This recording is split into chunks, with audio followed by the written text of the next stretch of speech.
Hello dear student, welcome back to magic concept YouTube channel. तो आज हम लोग क्लास 10 का न्यू लेक्चर देखने जा रहे हैं, जिसमें हम लोग एसिड बेस एंड सॉल्ट के बारे में पढ़ रहे थे। ठीक है, तो अभी तक जितने लेक्चर पढ़ लिए हैं, अगर आप लोगों ने वीडियो को नहीं देखा तो वीडियो को जाइए, देखिए, उनको लाइक से सब्सक्राइब भी कीजिए। तो हम लोग इस लेक्चर में डिस्कस करते हैं नेक्स्ट टॉपिक। तो let's start the new lecture.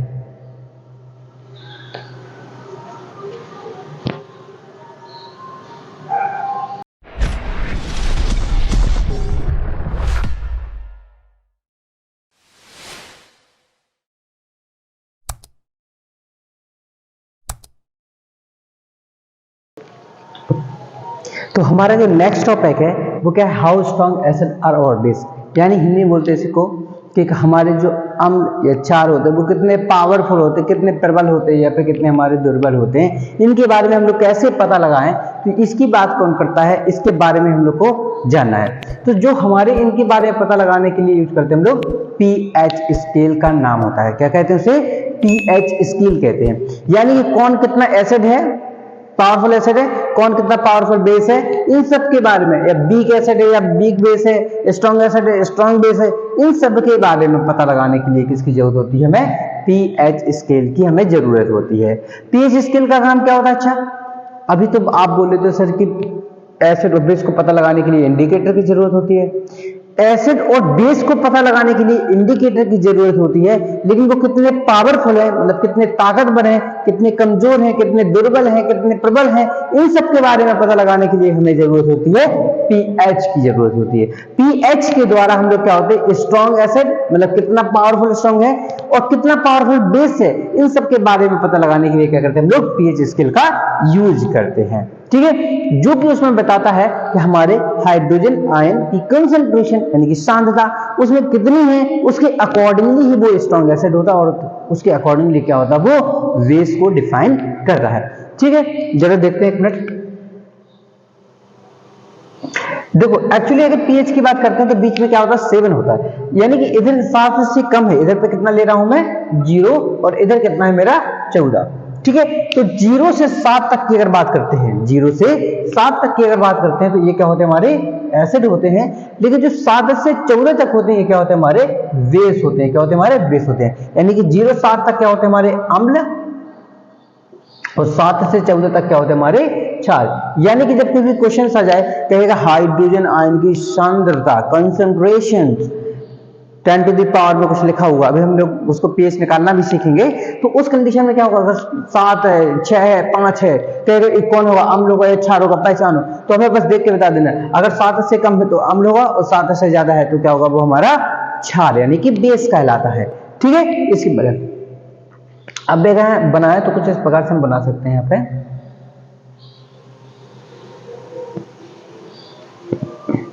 कुछ इस प्रकार से बना सकते हैं, ड्रॉ करना हो तो कर सकते हैं। ठीक है, एक्चुअली अगर बात करते हैं जो हम यहाँ पे बना रहे हैं, ये हमारा एक प्रकार से ग्राफ सा बनता है। इसमें क्या होता है, अगर हम लोग बोले कि जो देखो ये 0 से 7 क्या हो रहा? 0 पे क्या दिखाया हमने? यहाँ पे हाईलाइट। यानी कि अगर किसी एसिड का पीएच वैल्यू समथिंग समथिंग इतने है, मतलब क्या है? 1 के समथिंग है, 2 के समथिंग है, तो वो जो एसिड होंगे हमारे वो स्ट्रॉन्ग एसिड होंगे। अगर किसी पीएच की वैल्यू क्या हमारी, किसी पीएच की वैल्यू कितनी 1 2 समथिंग समथिंग है, तो उस कंडीशन में वो क्या होते हैं? हमारे स्ट्रॉन्ग एसिड होते हैं। क्या होते हैं? हमारे स्ट्रॉन्ग एसिड। क्या होते हैं? हमारे स्ट्रॉन्ग एसिड होते हैं। कौन कौन से स्ट्रॉन्ग एसिड होते हैं? तो बिल्कुल याद रखना, कभी कभी पेपर में यही पूछ लेता है कि प्रबल अम्ल कौन होगा। किसी एक प्रबल अम्ल का नाम लिखिए, which are the strong acid, write the name. ठीक है, क्वेश्चन में कुछ यही पूछ लेते हैं, तो याद रखना 3 लोग को तो बस याद रखना, हाइड्रोक्लोरिक एसिड, सल्फ्यूरिक एसिड और नाइट्रिक एसिड। तो हाइड्रोक्लोरिक अम्ल, सल्फ्यूरिक अम्ल और क्या होता है? नाइट्रिक अम्ल जो होते हैं क्या होते हैं? तुम्हारे पावरफुल एसिड होते हैं। उसी प्रकार से यहां अगर देख पा रहे हैं तो 14 है, 14 की समथिंग अगर किसी वैल्यू होती है वो क्या होता है? तुम्हारे स्ट्रॉन्ग बेस यानी कि प्रबल क्या होते हैं? तुम्हारे प्रबल क्षार होते हैं। क्या होते हैं? प्रबल अम्ल है तुम्हारे। क्या है? तुम्हारे प्रबल अम्ल है। उसी प्रकार से कुछ क्या होते हैं? तुम्हारे प्रबल क्षार भी होते हैं। प्रबल क्षार मतलब स्ट्रॉन्ग बेस की बात करते हैं। स्ट्रॉन्ग बेस की हम लोग जब भी बात करते हैं उस कंडीशन में हम लोग इसको याद रखेंगे, तो बिल्कुल याद रखना आप लोग NaOH। जो अल्कली मेटल्स होते हैं, जो हमारे क्षार धातुएं होते हैं, जब वो क्षार धातुओं से क्षार का निर्माण करते हैं तो वो पावरफुल बेस ही का फॉर्मेशन करते हैं। ये क्या होते हैं, हमारे ताकतवर सबसे पावरफुल क्षार होते हैं, यानी कि स्ट्रॉन्ग बेस होते हैं। अगर और बात करें वीक एसिड की बात करते हैं, तो वीक एसिड की अगर बात करते हैं तो कहते हैं जो हाइड्रोजन आयन की सांद्रता यानी कि कंसंट्रेशन जिनकी कम होती है, यानी कि 7 के आसपास होती है, उनकी जो वो होते हैं वो क्या होते हैं, हमारे वीक एसिड कहलाते हैं। ठीक। लेकिन अगर हम लोग अम्ल की बात, किसी चीज की बात करते हैं तो वो चीज दो चीज, अम्ल के लिए क्या बोलते थे, H प्लस आयन की सांद्रता, लेकिन क्षार के लिए क्या बोलते थे हम लोग, OH आयन की सांद्रता। तो अगर हम सांद्रता से ही पता लगाना होगा तो अगर H प्लस आयन की सांद्रता की बात कर रहा है तो हमेशा बात करेगा 7 के कम, 7 से कम, और जितनी सांद्रता कम होती जाएगी उतना ही वो क्या होगा, स्ट्रॉन्ग एसिड होता जाता है, उतनी पावरफुल क्या हो जाता है, वो एसिड होता है, उतनी प्रबल अम्ल होता ही जाता है। लेकिन अगर OH आयन की सांद्रता 7 से जितनी बढ़ती जा रही है वो उतना ही पावरफुल बेस होता जाएगा, लेकिन 7 के आसपास से अगर तो वो पावरफुल बेस नहीं होगा, वो क्या होगा, तुम्हारा दुर्बल अम्ल होगा, दुर्बल क्षार होगा, क्या होगा, वीक बेस होगा आपका। ठीक है।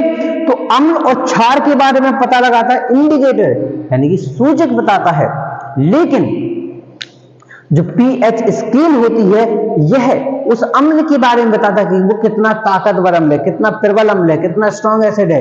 बेस के बारे में बताता है वो कितना स्ट्रॉन्ग बेस है, कितना वीक बेस है, इन सब के बारे में हमें बताता है पीएच स्केल ही बताती है। तो pH scale is define the hydrogen ion concentration in equal solution of N acid and equal solution of base hydroxy ion of the base. तो जो होती है हमारी पीएच स्केल क्या होती है, किसी भी अम्ल या क्षार के हाइड्रोजन आयन की सांद्रता तथा हाइड्रोक्सी आयन की सांद्रता के बारे में बताती है, जिससे हमें अम्ल तथा क्षार की प्रबलता या फिर दुर्बलता के बारे में हमें पता लगता है। ठीक है ना।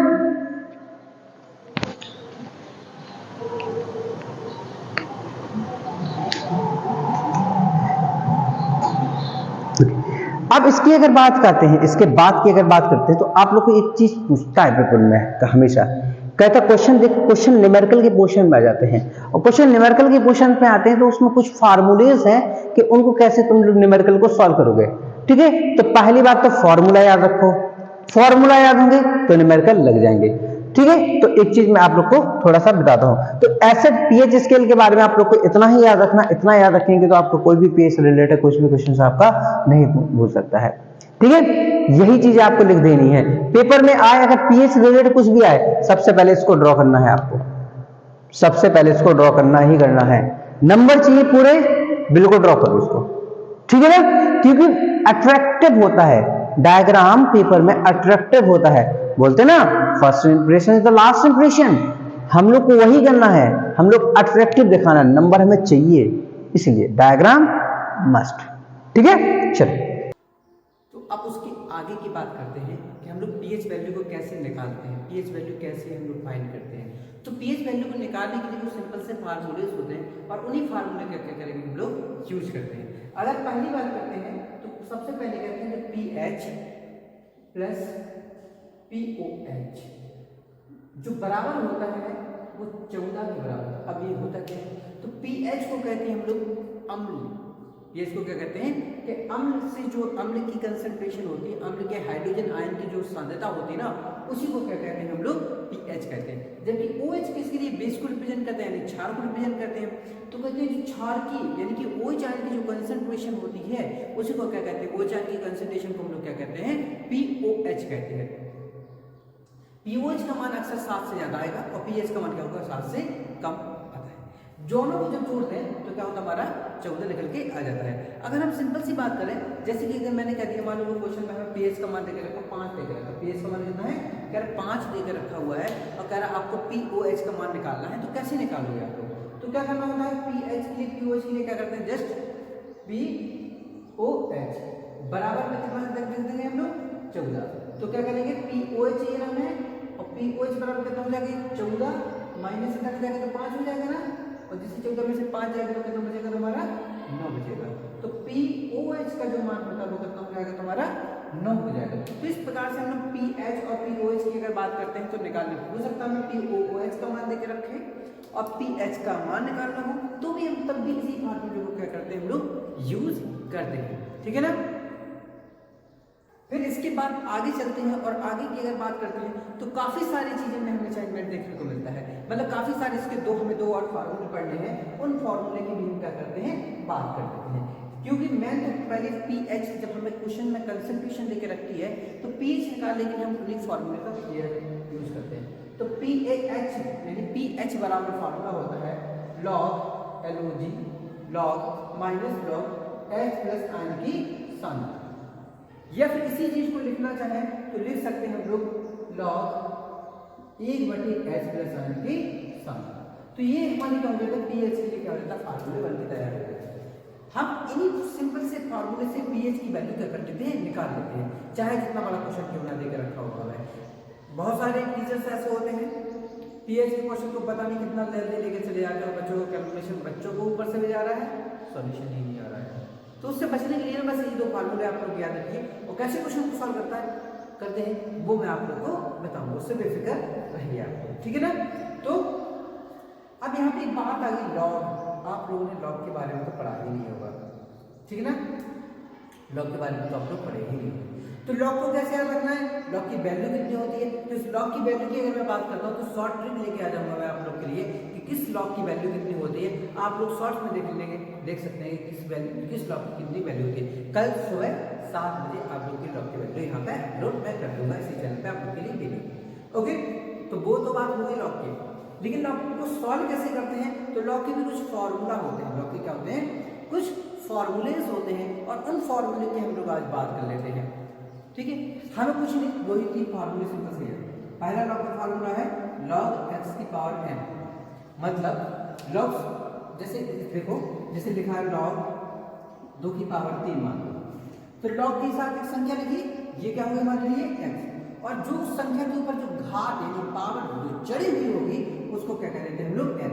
तो n क्या होती है हमारी पावर होती है। तो इस कंडीशन में इसके लिए फार्मूला होता है जो पावर होती है वो आगे आ जाती है, यानी n आगे आ गया और क्या हो जाएगा तुम्हारा log x हो जाएगा, क्या हो जाएगा n log x हो जाता है। तो ये क्या होता है इसका फॉर्मूला निकाला है। तो log x बराबर क्या होता है n log x होता है, पहला फार्मूला। दूसरा फार्मूला आपको क्या रखना है log x इंटू वाई, क्या है log x इंटू क्या है y। जब भी इससे रिलेटेड आ जाए तो आप लोगों को बस क्या करना है log इसको अलग अलग लिखना है।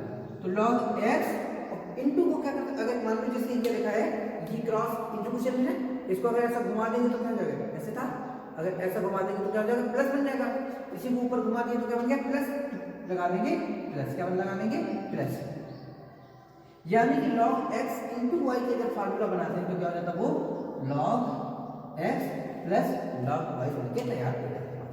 हमें कुछ 4 फार्मूले याद रखने हैं, इस फार्मूले से आप log वैल्यू साथ में PH POH के सारे क्वेश्चन आप लोग क्या कर सकते हैं सॉल्व कर सकते हैं, ठीक है ना।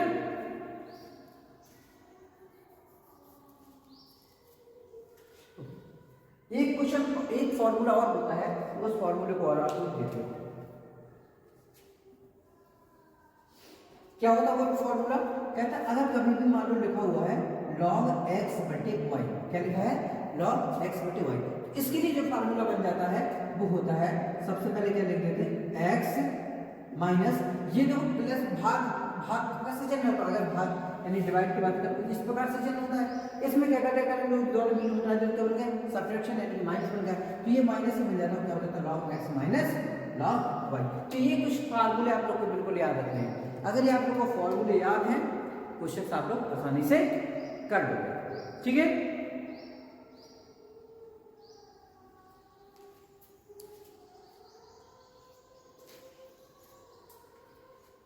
देखो आज यहां तक बात रखिए, आप लोग फार्मूले याद कर लीजिए, फिर वैल्यू याद कर लीजिए, मैं शॉर्ट ट्रिक डाल दूंगा आप लोग के तो वैल्यू याद कर लीजिए आप, फिर कल वाले लेक्चर में हम लोग क्या करेंगे, न्यूमेरिकल लगाना इसमें सीखेंगे, किस प्रकार से लॉग वाले क्या होते हैं क्वेश्चन हम लोग सॉल्व करते हैं। तो न्यूमेरिकल बहुत जरूरी है पेपर में, केमिस्ट्री में एक ही तो जगह न्यूमेरिकल बनाया, इसी से न्यूमेरिकल बन सकता है पेपर में। जो सीबीएसई वालों को कोई विचार नहीं है, दे सकते हैं। यूपी स्टेट बोर्ड, कोई भी स्टेट बोर्ड, यूपी बोर्ड हो स्टेट बोर्ड, हमेशा क्वेश्चन देते हैं एक, उनका मन ये तो है स्टेट वाले क्वेश्चन अक्सर देते हैं। तो आप लोग स्टेट वालों जो भी स्टेट बोर्ड से रिलेटेड है आप लोग तो पढ़ना है, लेकिन सीबीएसई वाले बोर्ड भी ये क्वेश्चन क्या करते हैं आप लोग को देते हैं। तो आज का लेक्चर प्लस नेक्स्ट लेक्चर कल वाले बहुत इंपॉर्टेंट है, बिल्कुल पढ़ना है आप लोग को, ठीक है ना।